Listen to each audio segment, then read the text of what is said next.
Zdravím. Prisadnite si. Dneska budem rozprávať príbeh o dvoch japonských bohoch.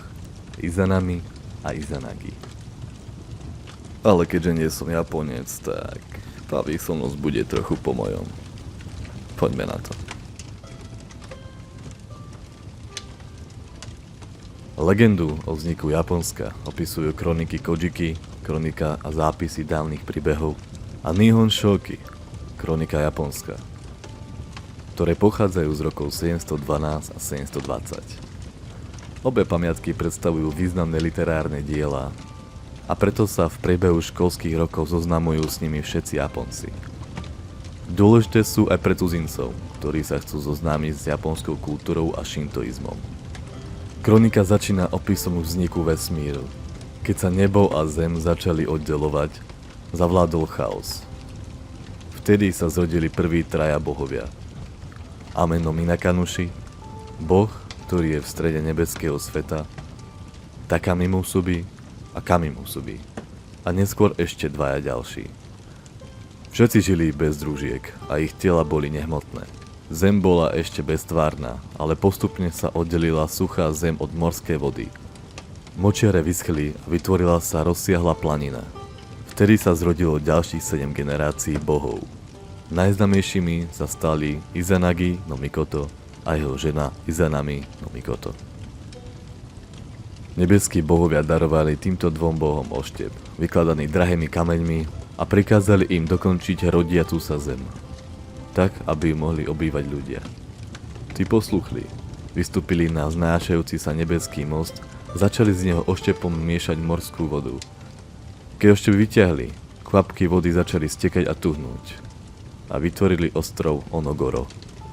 Ostrov sa stal hlavným pilierom novej zeme.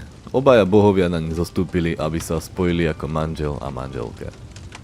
Usadili sa na ňom, postavili si dom, ktorého nosným stĺpom bola perlová nebeská kópia. Tá istá kópia, ktorá sa neskôr stala nosným stĺpom celej zeme.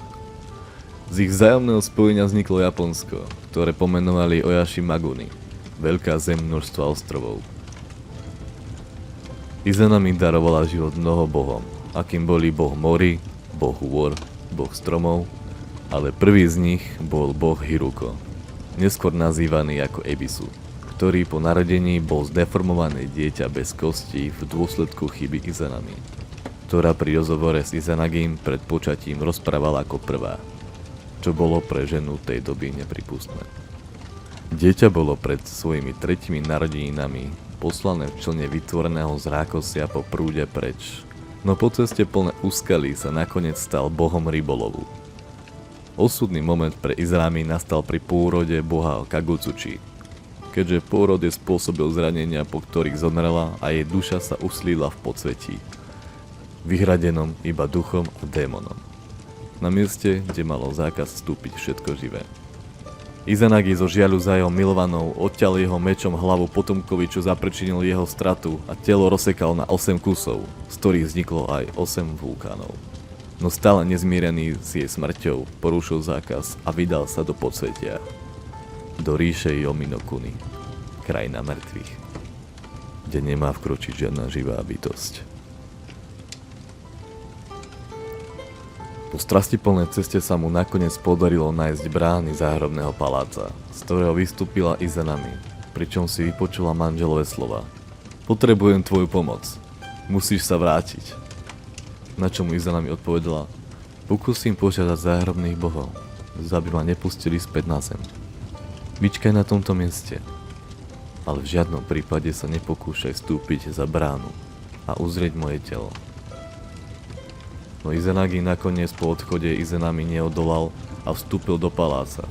Tam zbadal telo svojej ženy, ktoré pokrývalo množstvo červov. Ten pohľad ho smrteľne vydesil a utekal späť na zem. No Izanami plná hnevu poslala mnoho stvorení, aby Izanagi ho dohnali. Tomu sa však podarilo pred nimi utiecť a na hranici ríše živých zavalil vstup obrovským balvanom a tak oddelil ríšu živých a mŕtvych. No v tej chvíli sa na druhej strane balvanu nachádzala Izanami, ktorá potupená a nahnevaná preklínala ich spoločnú snahu a vyslovila hrozbu. Každý deň pripravím o život 1000 ľudí z tvojej zeme. a zoberiem si ich k sebe. Izanagi odpovedal: ak naozaj urobíš niečo tak strašné, tak ja sa postaram o to, aby sa každý deň narodilo 1500 detí.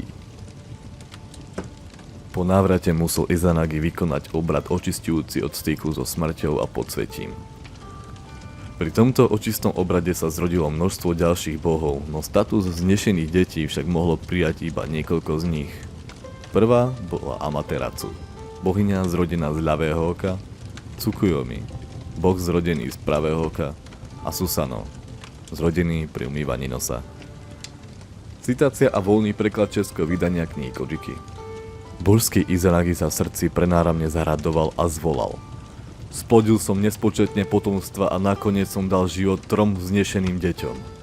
Potom si strhol náhrdelník, potriasol ním až zachrastili korálky a podal ho dcere Amaterasu a prikázal jej: namiesto mňa sa staneš vládkyňou v Temi Takamonohara.